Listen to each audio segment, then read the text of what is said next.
आज के इस वीडियो में हम स्टडी करने वाले हैं मैकेनिकल प्रॉपर्टीज ऑफ मटेरियल। एक अच्छे इंजीनियर को सारे मेटल्स के बारे में जानकारी होना ज़रूरी होता है, खास करके मटेरियल्स की प्रॉपर्टीज़ के बारे में।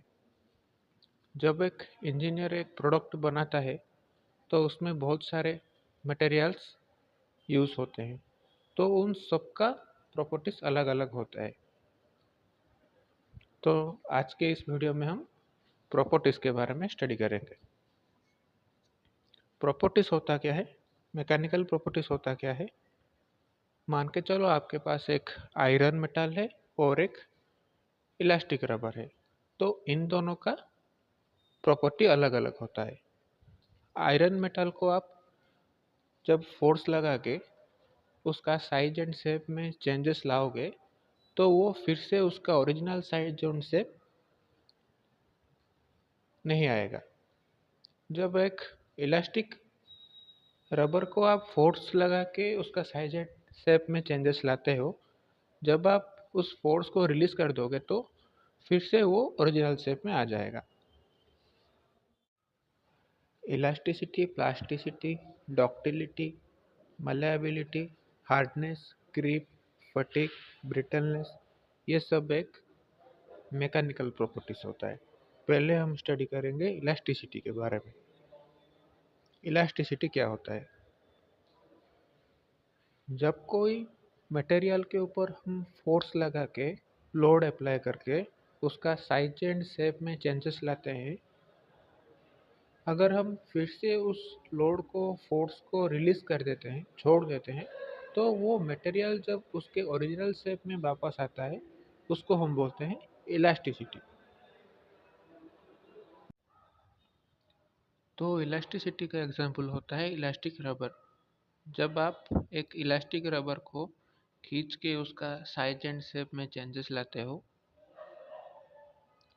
और फिर से वो फोर्स रिलीज कर देते हो तो उसका ओरिजिनल शेप वापस आ जाता है, उसको हम बोलते हैं इलास्टिसिटी। अभी हम स्टडी करने वाले हैं प्लास्टिसिटी के बारे में। प्लास्टिसिटी का एग्जांपल होता है स्प्रिंग। अगर आप एक स्प्रिंग को ज़्यादा खींच लोगे तो वो स्प्रिंग उसका ओरिजिनल शेप में वापस नहीं आएगा। अगर आप एक लिमिट तक ही स्प्रिंग को खींचते हो तभी वो उसका ओरिजिनल शेप में वापस आ सकता है। अगर आप ज़्यादा खींच लोगे एक स्प्रिंग को तो उसका ओरिजिनल शेप वापस नहीं आएगा। एक लिमिट तक ही वो उसका ओरिजिनल शेप में वापस आ सकता है, उसको हम बोलते हैं plasticity. Plasticity ability of certain solids to flow or to change shapes permanently when subjected to stress of immediate magnitude between those producing temporary deformation or elastic behavior and those causing failure of the material or rupture,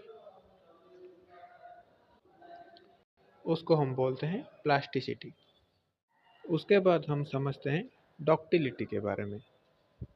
ductility होता क्या है, पहले हम उसका definition को समझते हैं। Ductility is a measure of a material's ability to deform plastically before fracture. It's a measure of a material's ability to stretch और bend without breaking. Ductile materials are able to deform a lot before breaking, while brittle materials tends to break with very light deformation. Ductility क्या होता है? जिस material का elastically stretch और bend होने की ability होती है विदाउट ब्रेकिंग, उसको हम डक्टिलिटी बोलते हैं।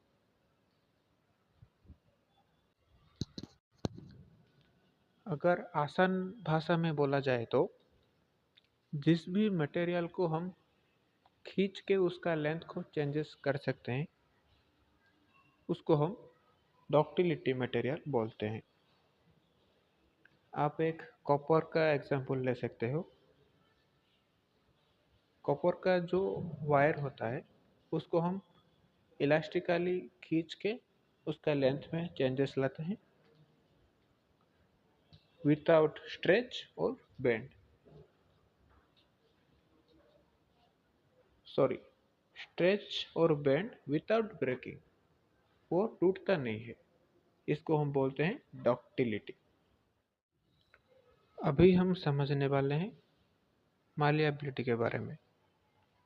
पहले हम इसका एग्जाम्पल से समझते हैं। मान के चलो आपके पास एक सीट मेटल का एक बॉक्स है, उसको आप फोर्स लगा के कोई भी शेप में चेंजेस कर सकते हो, उसको हम बोलते हैं मालिएबिलिटी। अगर एक मेटल को हम फोर्स लगा के उसका साइज शेप में चेंजेस ला सकते हैं, उसको हम बोलते हैं मालिएबिलिटी। देखो डेफिनेशन क्या है। Malleability is the quality of something that can be shaped into something else without breaking. The ability for a metal or metal alloy to be formed without a variety of shapes. जब आप एक material के ऊपर force लगाते हो और उसका size और शेप में चेंजेस लाते हो विदाउट ब्रेकिंग, उसको हम बोलते हैं मालिएबिलिटी। और मालिएबिलिटी जिस मटेरियल का प्रॉपर्टी होता है उसको हम वेराइटी ऑफ शेप्स में कन्वर्ट कर सकते हैं।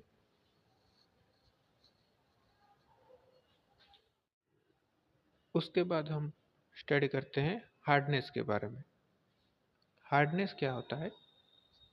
देखो नाम से ही पता चलता है, जो कोई भी मटेरियल हार्ड होता है और उसके ऊपर स्क्रैचेस या उसको हानि पहुंचाना इतना आसान नहीं होता, उस मटेरियल को हम बोलते हैं हार्डनेस मटेरियल। हार्डनेस का बेस्ट एग्जांपल है डायमंड। डायमंड को आप हानि पहुंचाना और उसके ऊपर स्क्रैच लाना इतना आसान नहीं होता। आप दीवार को भी एक एग्जांपल ले सकते हो। आपके आसपास जो कोई भी मटेरियल है उसको हानि पहुंचाना इतना आसान नहीं होता, उसको हम बोलते हैं हार्डनेस मटेरियल। उसके बाद हम स्टडी करते हैं क्रीप के बारे में। पहले इसका डेफिनेशन समझते हैं। In material science, creep is the tendency of a solid material to undergo slow deformation while subject to present mechanical stress। जो कोई भी मटेरियल स्लो डिफॉर्मेशन हो रहा हो उसको हम क्रीप बोलते हैं। देखो एक एक मटेरियल होता है जो कि उसके ऊपर फोर्स लगाने से या इम्पैक्ट करने से वो डायरेक्ट टूट जाएगा, और एक ऐसा भी मटेरियल होता है जिसके ऊपर हम बहुत टाइम से फोर्स अप्लाई कर रहे हैं, वो स्लोली डिफॉर्म हो रहा है, इसको हम बोलते हैं क्रीप। जो मटेरियल के ऊपर फोर्स अप्लाई करने से उसको समय लगता है डिफॉर्म होने में या टूटने में, उसको हम बोलते हैं क्रीप। एग्जाम्पल आप दीवार को ले सकते हो। दीवार को दीवार के ऊपर क्रैक आने में बहुत टाइम लगता है, 15 साल 20 साल ऐसा लगता है, उसको हम बोलते हैं क्रीप।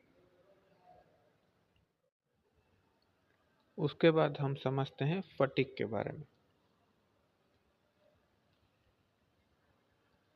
पहले हम इसका डेफिनेशन समझते हैं। Fatigue is a failure mechanism that involves the cracking of materials and structural components due to cyclic stresses। Fatigue एक फेलियर मैकेनिज्म होता है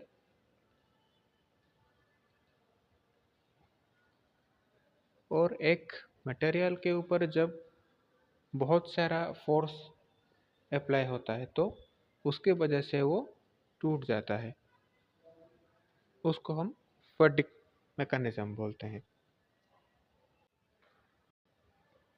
एग्जाम्पल, अगर आप एक आदमी के ऊपर बहुत ज़्यादा स्ट्रेस लोड अप्लाई करोगे तो वो कोई भी काम नहीं कर पाएगा,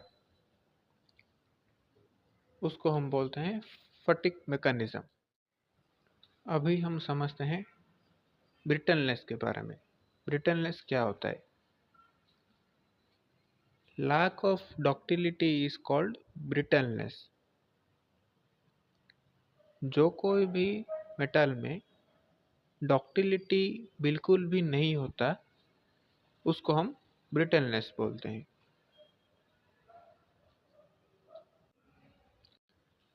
डक्टिलिटी क्या होता है? जो कोई भी मटेरियल को अब हम खींच के उसका लेंथ बढ़ा सकते हैं या खींच सकते हैं, जो कोई भी मटेरियल को हम खींच सकते हैं उसको हम डक्टिलिटी बोलते हैं। एग्जाम्पल, हम कॉपर वायर लिए थे, कॉपर वायर को हम खींच के उसका लेंथ बढ़ा सकते हैं, उसको हम डक्टिलिटी बोलते हैं। ब्रिटलनेस क्या है? Lack of ductility. जो कोई भी मटेरियल को हम थोड़ा सा भी खींच नहीं सकते या खींचने से वो टूट जाएगा, उसको हम ब्रिटलनेस बोलते हैं। एग्जाम्पल, आप ग्लास को ले सकते हो, जो कांच के ग्लास होते हैं उसको अगर आप खींचने की कोशिश करो तो वो टूट जाएगा, इसको हम ब्रिटलनेस बोलते हैं। इसका डेफिनेशन है, brittleness describes the property of material that fractures when subjected to stress but has a little tendency to deform before rupture, और lack of ductility is called brittleness। अगर कोई आपको पूछे ब्रिटलनेस क्या है तो एक लाइन से आप बोल सकते हो, lack of ductility is called brittleness। जो कोई भी मटेरियल में डक्टिलिटी नहीं होता उसको हम ब्रिटलनेस बोलते हैं।